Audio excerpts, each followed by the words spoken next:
Você assim já parou para pensar se já chegou naquele seu melhor momento da vida?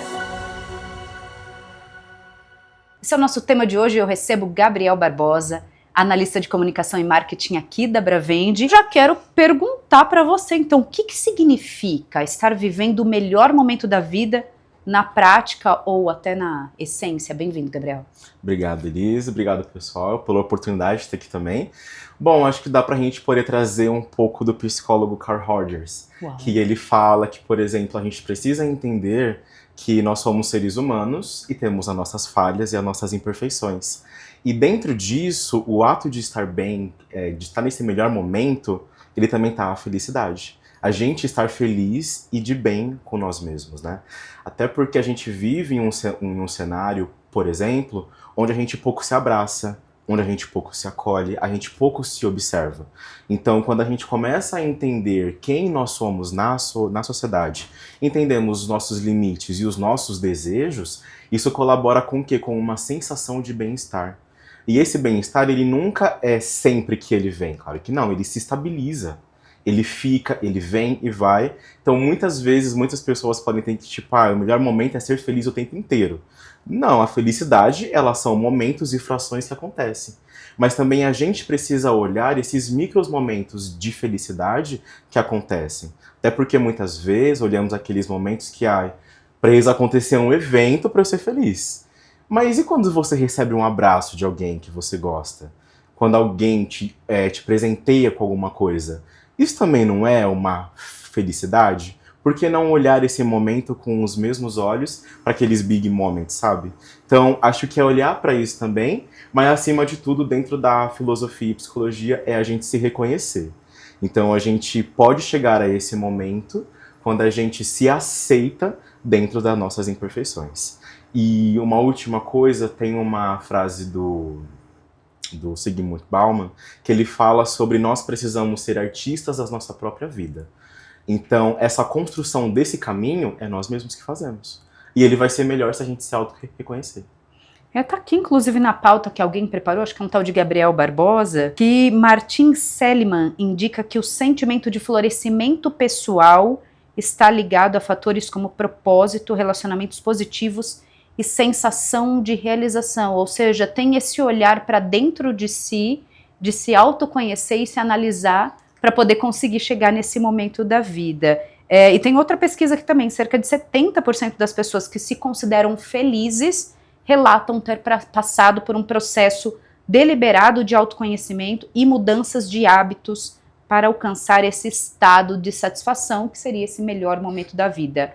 Como é que foi para você, Gabriel? Como é que você chegou nesse seu momento atual que você disse que é o melhor momento da sua vida? Acho que um dos primeiros passos foi a resposta que eu dei antes, mas também foi entender que, por exemplo, a gente hoje vive na sociedade contemporânea.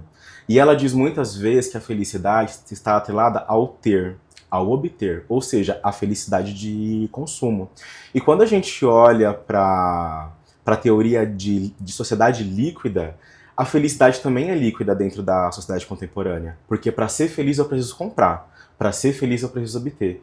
Eu só vou ser feliz quando eu tiver alguma coisa, quando eu comprar algo, quando eu fizer algo extraordinário.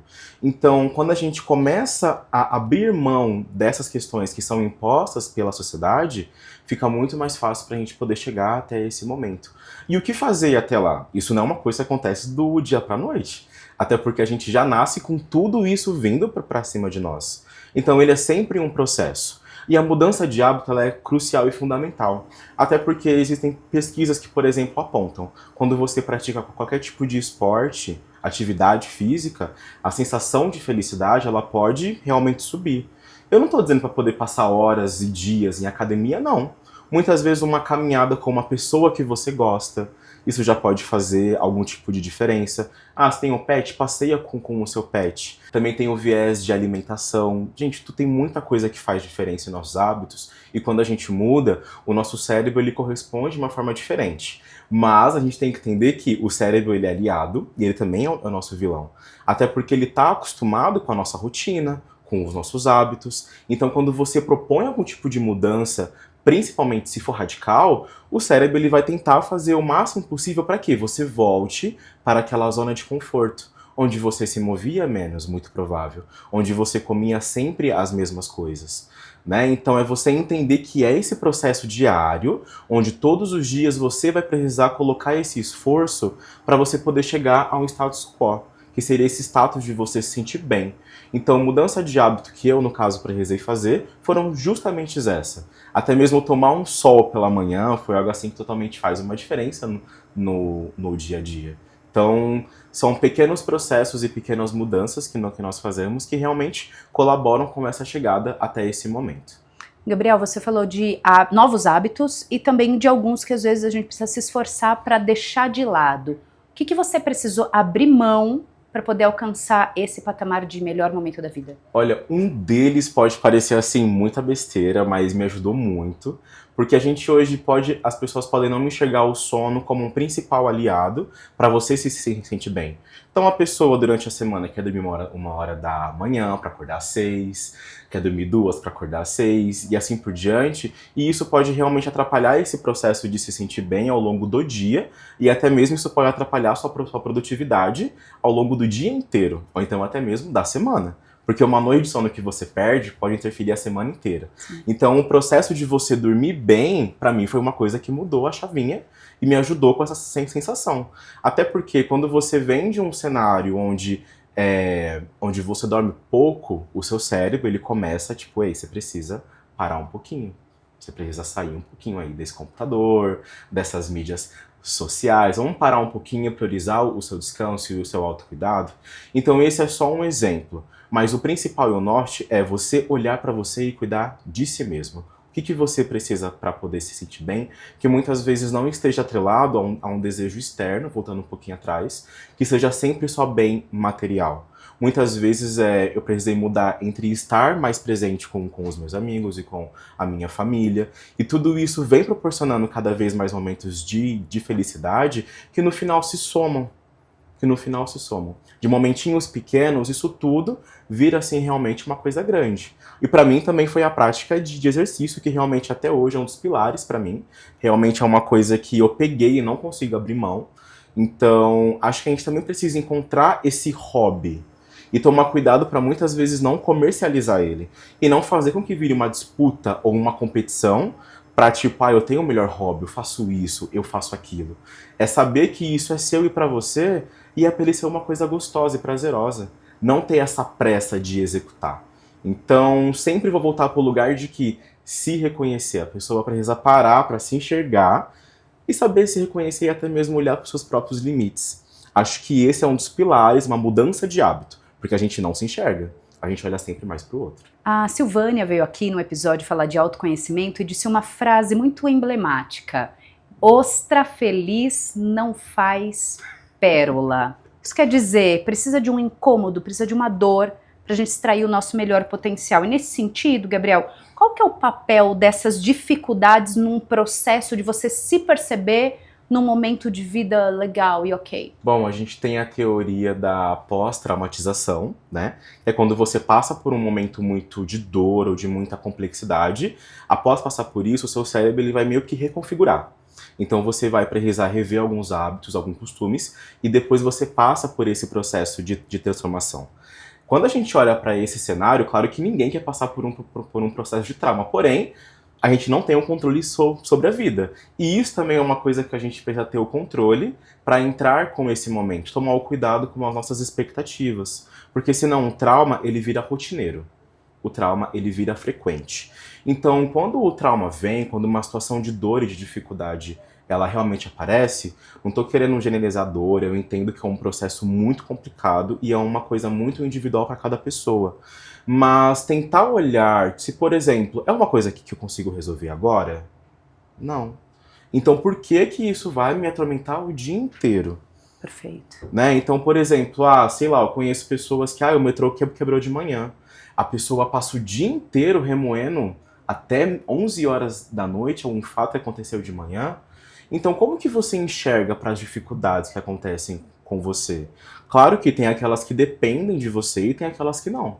Essas que não dependem de você, não vale a pena você gastar o seu esforço para tentar pensar em uma solução. Você pode se preocupar. E quantos problemas que dependem de você, assim que você passar por eles, você vai ver, eu mudei, eu evoluí, eu me transformei como um humano. Então, passar por problemas é algo realmente inerente à humanidade. Agora, é como a gente olha para esses problemas. A gente vai deixar eles consumir a gente, ou, opa, vamos resolver. E pensar assim também é um processo.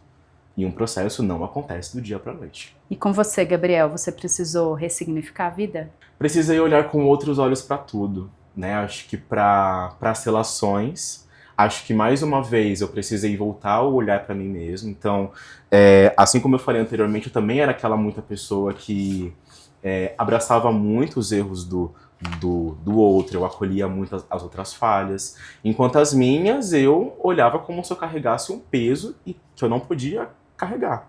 Então, quando eu entendi que, opa, porque eu sou tão bom com as pessoas e eu não posso ser bom comigo mesmo? Né? Então, quando eu olhei isso, pra mim foi um boom assim de que, opa, eu posso ser gentil comigo também. Eu também posso cuidar de mim. Eu também posso me abraçar quando eu errar. Eu vou errar? Claro que vou. Somos todos seres humanos. Né? E é claro que, por exemplo, existem momentos e situações que passam que fazem a gente ressignificar mesmo a vida. Exato, e que são fundamentais, mas se olhar, eu acho que é sempre o primeiro passo. Né? Então, o que eu diria para todo mundo é se olhem, se abracem, e esse é o primeiro passo. E quando você faz isso, você ressignifica muitas vezes uma vida que colocaram para cima de você, onde você não tem que se olhar.